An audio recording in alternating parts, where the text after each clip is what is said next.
நீ உன்னை ரசித்து உன்னை நேசித்தெடுக்கும் தாமியிலும் அதை நீ இணையத்தில் பதிவிடுவதிலும் உன்னை நீ எவ்வளவு நேசிக்கிறாய் என புரிகிறது. அவரவர் கண்களுக்கு அவரவர் அழகு. அதே அழகு அவர்களின் பிடித்தவர்கள் கண்களால் பார்த்து ரசிக்கப்படும் போது பேரழகு. இதேபோல் உன்னை விட என் கண்களுக்கு நீ பேரழகியடி.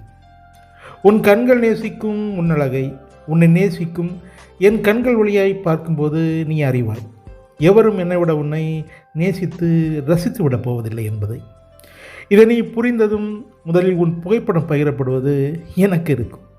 இமைகள் மூடாது என் இருவடிகள் ரசித்த உன்னை இதயம் திறந்து நான் செய்யும் வர்ணனைகள் கவிதைகளாய் மாறும்.